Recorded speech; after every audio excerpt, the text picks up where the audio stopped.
Welcome, ladies and gentlemen, to World of Wrestling. If this is the first time you ever viewed my channel or any of my videos, please hit the subscribe button, hit the like button if you like this video, and leave a comment down below. Today, we are discussing about NXT June 3rd, 2020 review. This episode was pretty darn good. I actually enjoyed it. The only thing I didn't like was the Cruiserweight Championship match.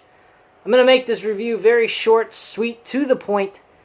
I didn't particularly care for the Cruiserweight match because, number one, I knew that Drake Maverick was going to lose. What I didn't know is he was going to sign a contract to remain in WWE. It really took away, and my friend Matthew mentioned this to me, it really took away the aspect of the title. If you're going to plan on keeping Drake Maverick in the WWE, why wouldn't you go ahead and give him the championship and have that meaningful and make the title mean something? All you did was overshadow Drake Maverick over the championship. His time of signing with WWE and staying with them, even though he was mentioned to be cut from the WWE for financial reasons, really overshadowed the NXT Championship. And I didn't particularly like that. And my friend Matt brought that to my attention. I totally agree with that. It meant nothing then, the championship match. Phantasma's title win meant nothing. It was nothing meaningful about it. I'm really over the NXT Cruiserweight division. I think they mistreat the Cruiserweight division heavily. That's the one thing about NXT right now I don't like, is that they're treating the Cruiserweight division like they're not even part of the show. They're just shown on the weekly shows, and that's it. They're not shown on takeovers, nothing. This match should have stayed, it should have went to the takeover event. Instead it was being used for this go-home show, which I didn't particularly like. Then you got 3 promos for each major match on this pay-per-view. I absolutely loved each one of them, especially even Charlotte Flair. Some people will say, oh, you like Charlotte Flair now or something? No, I think Charlotte Flair is a good wrestler. I think she has good athletic ability in certain aspects. Some things she absolutely sucks in, such as a moonsault. She can't connect a moonsault worth of fucking shit half the time. They look nice, but they don't fucking connect. And they don't look, powerful the way she hits her opponents with those moves. So they mean nothing. She's just throwing her body around for no fucking good reason. So I liked the promo work done by all 3 women. And I hope Io Shirai wins the NXT Women's Championship. But the chance of that happening is slim to none. I liked Charlotte Flair, what she had to say. It is true. She was made in NXT. If it wasn't for NXT, no one would fucking know who she is. So I have to agree with the comments that were made from her. And it was more heartfelt with this promo than anything she's done in her entire career on the WWE main roster.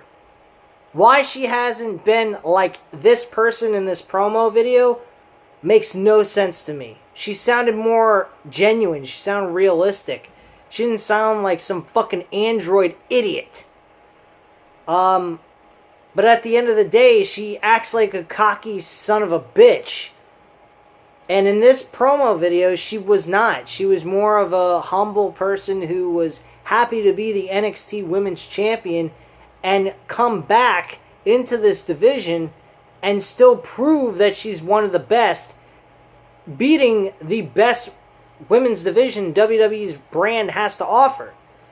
So, I get all that, but she's made into a fucking dick at the end of the day overall. So who fucking cares? Get her off of NXT. She doesn't belong there. Plain and simple. Tommaso Ciampa, Karrion Kross, absolutely loved that. Can't wait to see that match.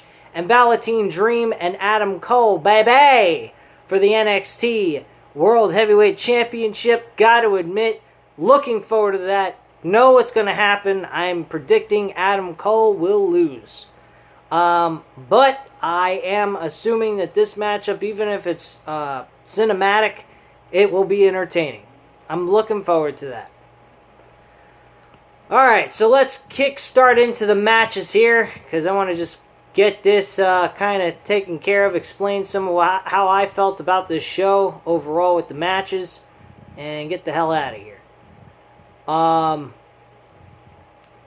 So, first match on the card was Mia Yim versus Candice LeRae. Good, solid matchup. Unfortunately, was ended with a double countout. After the match was over, Keith Lee came down. Well, Johnny Gargano came down and was trying to get involved. Keith Lee gets involved in this to separate Johnny Gargano from doing anything to Mia Yim. And so we get this matchup with a tag team match. One thing I will say about this, did not like the idea that they wanted to do a tag team match following all this. Thought it was kind of fucking stupid. At the end of the match, though, Johnny Gargano connects with a key to Keith Lee's eye because he was actually in his street clothes and he happened to have his keys that he goes to his car to start the ignition was in his pocket. And he went ahead, stabbed him in the eye. It distracted Mia Yim, and Mia Yim got tripped up by Candice LeRae. She rolled her over, got the 1, 2, 3, and that was that, and the match was over. Following that, he actually kicks Johnny Gargano kicks Keith Lee's hand into the ring steps because his hands were by the ring steps and didn't realize it. And Gargano grabs the NXT North American Championship belt and poses with it on the ramp as the crowd boos. Lee and Yim look on from the ring as Gargano lays the title down at the bottom of the ramp, and he leaves it under the TakeOver logo as he and LeRae head to the back. And that's pretty much what that whole scenario is. Already talked about the Tommaso Ciampa and Karrion Kross promo. Absolutely loved it. Mackenzie interviews Dexter Lumis, asking him, does he think that Velveteen Dream is going to beat Adam Cole for the title at TakeOver? And he ends up drawing a picture. Later on, they finally reveal the entire thing of what he was trying to draw, and the picture showed him actually driving a car with the rest of the Undisputed Era in the back seat. That pretty much gives you the impression that they're leaving, even if you didn't read the dirt sheets. So, there you go. Then we have another promo with, actually titled Prime Target, with Adam Cole and Velveteen's Dreams build up towards the NXT Championship matchup. This was very solid. It showed them training a lot throughout this video, so it made it feel more of like a real type of match that's going to be coming up at this pay-per-view for Sunday on June 7th. Following that, we had a matchup between Isaiah Swerve Scott versus Tony Nese. Didn't particularly care for this too much. I mean, it wasn't horrible, but I'm really getting sick of the cruiserweight division in WWE. They're not treated the way they should be, and they're made out to be pointless division that really shouldn't exist, in my opinion. But Isaiah Swerve Scott actually wins this match. We then get a matchup with the Undisputed Era.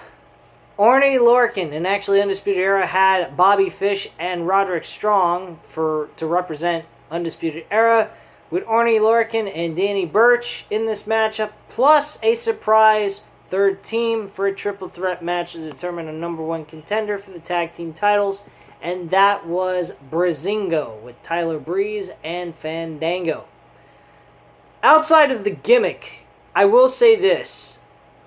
Tyler Breeze and Fandango are a great tag team together. I think they put on a good matchup here, and they actually win this matchup, which was shocking.